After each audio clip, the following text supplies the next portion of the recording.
Creating a fitness program for someone is one of the coolest things that I can do as a coach, because I'm providing someone with a framework to work up to someone's end goal that they might not actually think is possible. I used to think a one-arm chin-up was impossible. I used to think a one-arm chin-up was when you grabbed onto your forearm and pulled yourself up and came down. Turns out people are strong enough, humans are strong enough to be able to pull themselves, pretty much bicep curl their entire body weight. And seeing someone go through the process and use a framework that was once in here, and with their own hard work and their own patience, work up to something as complex and as difficult as a one-arm chin-up. For me personally, it's very rewarding and satisfying to see humans put in that kind of work. It sort of reminds me when my mom would buy me Lego castle sets. I loved Lego castle sets. They were one of my favorite things growing up as a kid.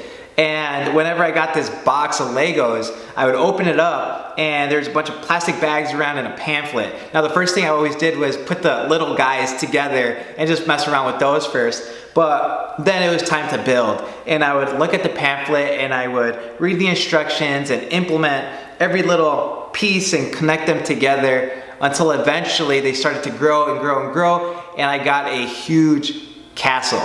And these weren't tiny little castles, these were pretty big castles, and it took time to put in there, and it wasn't like physically demanding or anything, but it's definitely rewarding to work up to something and have an end product in mind. And it starts with the pamphlet. You need to have the instructions and the roadmap to get there. And creating a program specifically for fitness goals isn't necessarily that difficult. You just have to establish a few things first, like your priorities and your values. Now, values and priorities sound very similar, but they're actually different. You can prioritize work and value family, but that means you have to go to work and not just spend all day with your family, right? Because you need to go to work to provide for your family. If you're a student, you have to prioritize school over hitting the gym so that you could graduate and make money to feed yourself, right? So there are things that we have to prioritize, but there are things that we value. And since you're watching this video, I'm going to assume that you value fitness, but it's most likely not a priority.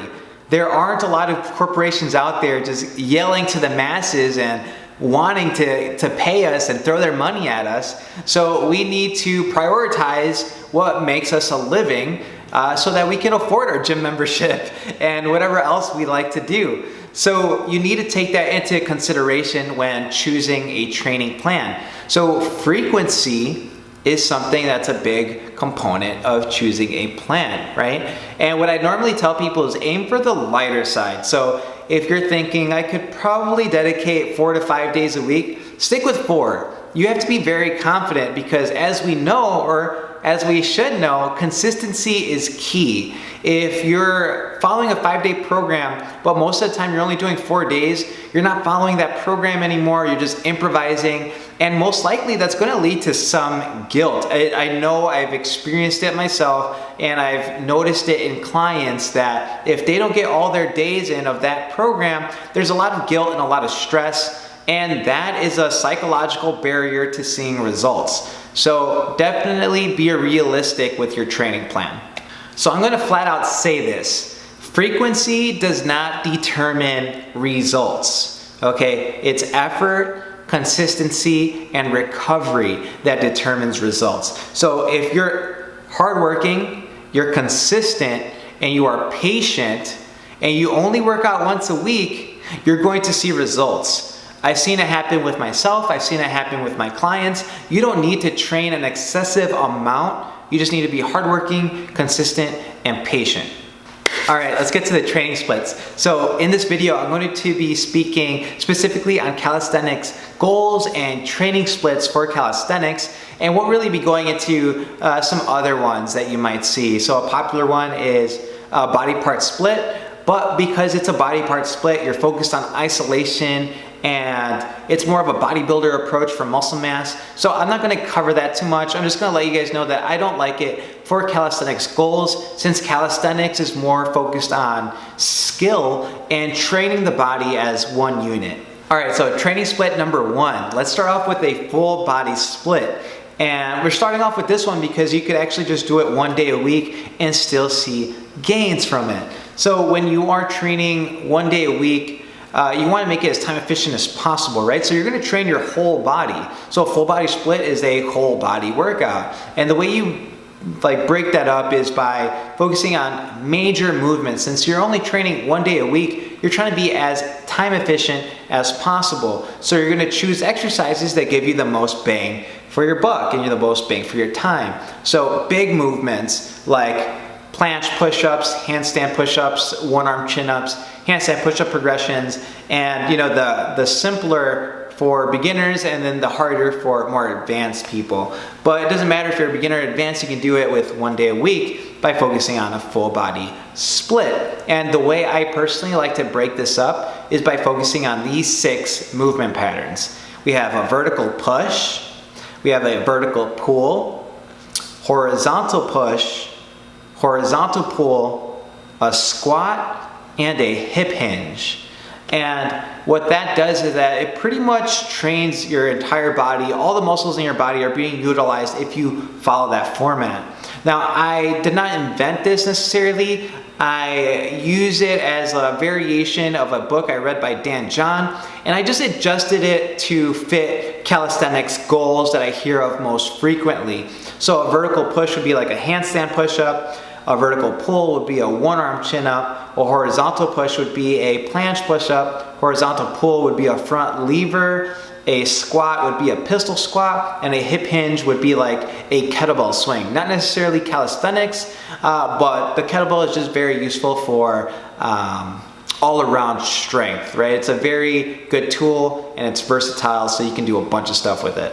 Once you get into 2 days a week though, then it starts to become a little bit more complicated, because with 1 day a week, you're able to recover that whole week, but with 2 days a week, you're not fully recovering the whole week. You're doing something in between.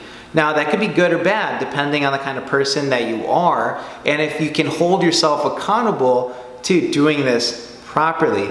So when we have 2 similar workouts in a week, you want to make one hard and you want to make one on the lighter side, and that's so that you can sort of wave the load. And so what this second day does, it gives you more practice time with like a skill, right? So if you're trying to do handstand push-ups, this would be a really good day to do something like full range of motion inverted presses, while this day would be really good to work on like static holds, where you're trying to get a really good forward lean and just understanding the body position to get your feet to float eventually. So 1 day is more on the lighter side, 1 day is on the heavier side. And it gets even more complicated when you do 3 days a week, because now, same thing, you're not fully recovering, so you have to get a little bit creative on what you do with that 3rd day.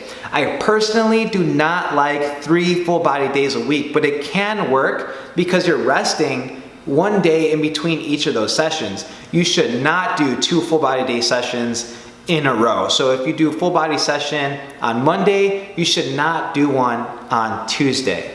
The reason why I don't like 3 full body days in a week is because you need to structure it properly by doing a heavy day, a medium day, and a light day. But that's very complicated for a lot of people, and what ends up happening is that you end up going a little too light on your hard day and you end up going a little too hard on your light day. So it ends up just being 3 medium days, and that's pretty much just a waste of time. You are either not pushing yourself to what you need to make gains, or you're gonna end up pushing yourself too hard on all 3 of those days and you're gonna end up overtraining and getting injured. So what I would do for 3 days a week instead is change it up to an upper body, lower body, and core day. This kind of lets you get the benefits of a full body day, and it lets you still get some practice time for your skill work while allowing yourself to recover, right? Because you're not having 3 upper body trainings right? Because if you do 3 full body trainings, you're training your upper body and your lower body 3 days a week. Instead, you're only training it 1 to 2 times a week with upper, lower, and core. And the reason that's so beneficial is because it gives you a lot of time to recover, and it gives you enough practice time for those skills. So for example, let's say you're doing your push-ups with an arched back, right? Like you're here and then you have your duck butt, so your butt is sticking out like an Instagram model, right? So you want to be as mindful as possible to fix that, but if a beginner can't fully understand why they're doing that, it's not a lack of core strength, it's more of a lack of understanding. So on your core day, you're not trying to work out your abs to get a six-pack, you're more just trying to understand how to tuck your tailbone in and how to protract your scapulas. And a nice way to do that is by doing hollow body holds. And if you are having trouble with the straight arm position in the planche, you can work on L-sits, which can turn into pike pulls, which can turn into tuck planche. So those kind of drills, specifically straight arm work to work on scapular control and midsection, understanding like posterior pelvic tilt, straight arm strength, compression, all of those kind of things I would put in a core day. So now you do upper body, lower body, core, and it still allows you to recover because the intensity of your core day is not nearly as high as your heavy upper body day. All right, once you get to more days of the week, like 4, 5, and 6 days of the week, you have a few options, and typical calisthenics programs will have a couple different splits that both have their pros and cons. You have the straight arm, bent arm, leg split, and you have the push-pull leg split. So basically what that means is that you do a pushing exercises all on one day, and then you follow that with pulling exercises the next day. You follow that with leg exercises the next day, and then you repeat that with push, pull, legs. And then you do the same thing with straight arm, bent arm, legs. So you do all exercises with straight arms, and that's to work and condition the position of straight arms for your elbows. Then you have your bent arm day, then you have your leg day, and then you repeat that to straight arm, bent arm, legs. So, pros and cons of the push-pull leg split. When you do push-pull legs, it's incredibly time inefficient. You have to do a push exercise, and because you can't superset pushing exercises, you just have to wait. And so you rest 3 to 5 minutes, and then you do another push exercise, rest 3 to 5 minutes, then you do another set of that, rest 3 to 5 minutes, and then you do that for the whole workout. And that takes a very long time. So my suggestion for that is to pair it with a stretch. If you're lacking hamstring flexibility, that would be a good time to work on your hamstring flexibility.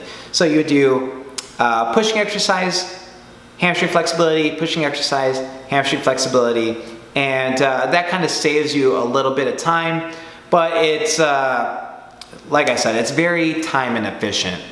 So while that training split is okay, you do get some recovery throughout the week. It's probably not great for someone who works more than 40 hours a week or has other duties to attend to, like a family or just a home to take care of. Next is the straight arm, bent arm, leg split. Now I actually do like this one, but I think it's only really useful for advanced people. Because you're doing 2 straight arm days, you want to make sure that you're healthy and you have experience with these specific positions. You are doing things like planche, front levers, press to handstand on these days, so you want to make sure that you're overall really healthy and applying that kind of pressure. I mean, you're doing 4 days a week, so handling that kind of load is a big burden on your body, and you want to do it the right way. And I actually learned about this split doing the GMB Fitness Rings 2 program, and the reason I like the split is because of this program, because I've seen it in different variations and I don't like those. The reason I liked it in this one was because it was fun, so it allowed me to stick with it, but 2, it was effective. I ended up getting a front lever, I ended up getting an iron cross, I ended up learning a bunch of new skills like front kips and back kips and forward rolls, and my muscle up has never been better. So What we did in that program is that we did all straight arm work on one day, and then all bench arm work the next day. So straight arm days looked like front lever negatives, planche holds on rings. What else did we do on a straight arm day? Iron cross holds and reps. And then for your bench arm days, you started learning new skills that compared to your straight arm exercises were not difficult at all. They were just difficult in the sense of learning, but they weren't physically demanding, right? You were doing back kips, which is actually a lot of hip explosion. Front kips, same thing, lots of hip explosion. So even though your arms are bent, these are skills that I've never done before, but they weren't physically challenging. They were more just technically challenging. So if you do a split like the straight arm, bent arm, leg split, I would recommend you do it like that. Have really hard straight arm days, but your bent arm days be something really easy. And if you don't know how to work up to like those kipping exercises like front kips and back kips, it might be a good idea to work just explosive work like explosive rows, explosive pull-ups, or maybe even rock climbing.